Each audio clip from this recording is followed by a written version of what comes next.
So Trump cut off $27 billion from going to blue states illegally.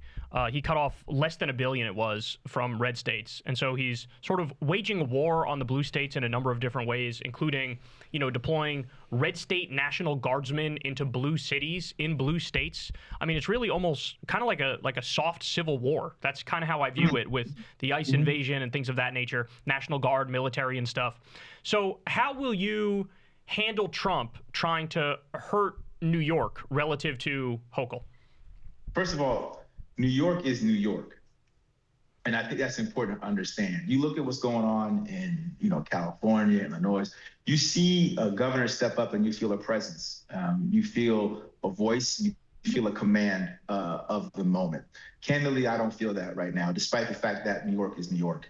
Despite the fact that we're the financial capital of the world, despite the fact that we're the third largest economy in the country, we don't have that presence and that command. And a part of it is because we have a governor right now who's willing to backslide.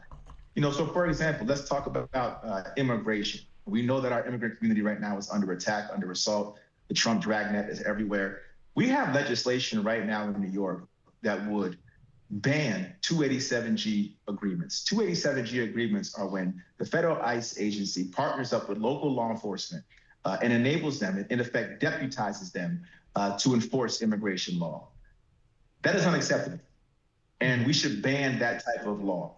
And we could. There is legislation right now in New York that if I were the governor, I would call a special session and pass it to demonstrate that we're not here to cooperate in such a fashion where we're going to allow local law enforcement to become basically federal agents via deputization that's going to wreak havoc on our New York streets and communities all across this state. She won't do that. And she won't do that because she's afraid of being called soft on immigration.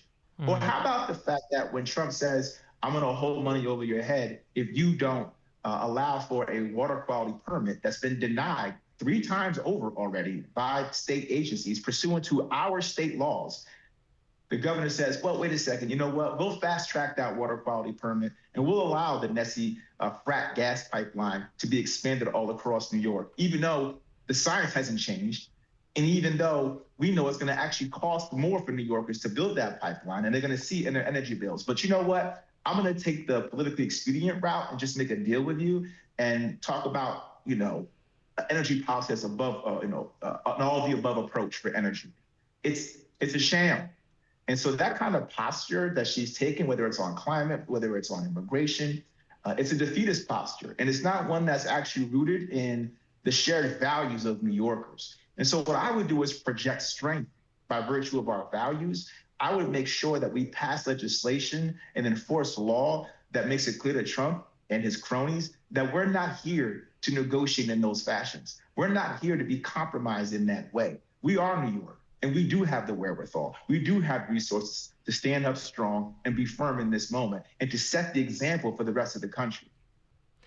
Hey guys, we talked to Antonio Delgado on Crystal Kyle and Friends. Antonio is running for the governor position in New York State. He's an ally of Zohran Mamdani. He's running against Kathy Hochul, who is to his right. So he would be a continuation of this Democratic Tea Party wave. We can actually get real change done. So definitely check out the entire interview and support his campaign.